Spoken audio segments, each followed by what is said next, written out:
Bonjour, bienvenue.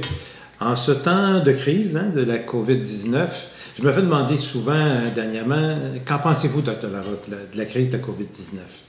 D'abord, en premier lieu, j'aimerais féliciter et remercier tous les experts de la santé publique, nos gouvernements, qui ont mis en place des mesures pour vraiment favoriser que ça dure le moins longtemps possible, qu'on ait de moins en moins de complications et de décès reliés à ça. Ce que je constate, par contre, c'est qu'il y a une épidémie qui est peut-être plus grave que la COVID-19, qui, quant à moi, c'est une épidémie de panique. Et on a vu des comportements dans les marchés vraiment surprenants. On se demande, même des gens qui sont bousculés pour essayer d'avoir certains produits qu'ils convoitaient. Moi, j'aimerais parler de ça sous cet angle-là, la panique. C'est quoi la panique? La panique, d'abord, c'est une émotion. C'est une émotion qui est dans la famille de la peur, famille de l'anxiété, l'angoisse. Alors, ça fait appel à cette émotion-là. Et sur le plan psychologique, ça prend deux composants pour parler de panique. C'est-à-dire qu'il faut qu'on ait dans notre tête deux choses. La première, il faut que j'ai l'impression, la perception qu'un danger me menace. Et la deuxième chose, elle doit aussi être... Et je pense que je ne suis pas capable d'y faire face tout seul.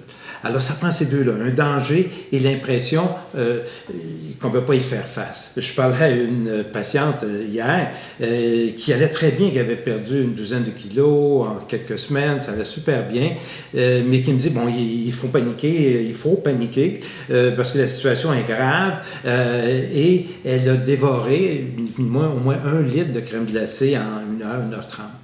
C'était plus fort qu'elle. Alors, parce qu'elle se disait qu'elle paniquait. Regardons maintenant, un danger me menace, je ne suis pas capable d'y faire face. Un danger me menace. Quel est le vrai danger?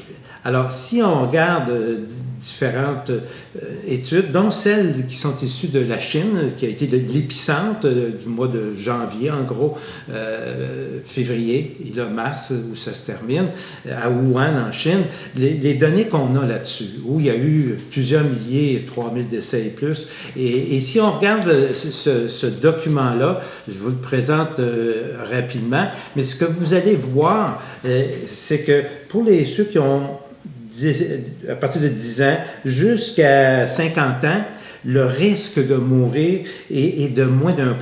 Le plus qu'on a, c'est 0,4, 4 dixièmes de 1% pour ceux qui ont 40 ans, puis ceux avant, c'est 0,2, 2 dixièmes de 1%.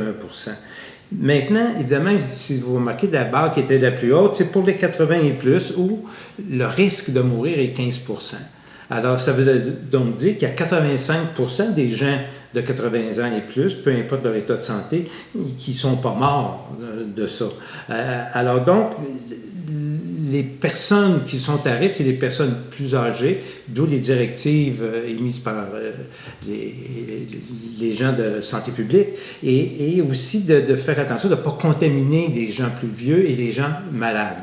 Et ce qui fait que au maximum, si on fait une moyenne de tout, c'est 0,2% le risque de mourir. C'est-à-dire c'est 2%, mais ce qu'on sait, puis ce qu'on sait au Québec, puis ce qu'on sait en Chine, c'est que le nombre de gens contaminés, on ne le sait pas.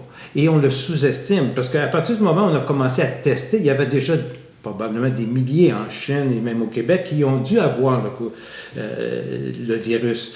Alors, ça veut dire que notre risque est encore inférieur à ça. Ce qu'on sait assurément, c'est le nombre de décès. Ça, c'est facile à comptabiliser, mais quand on a un rhume, on ne part pas chaque fois puis demander aux gens, dire, mettez-moi un check comme quoi que j'ai eu le virus. Ça ne se fait pas comme ça. On se rend compte quand une personne meurt et on fait des tests, ah, regardons lui là, on va chercher les autres. Alors, ce qui fait que faut voir ça aussi dans une perspective.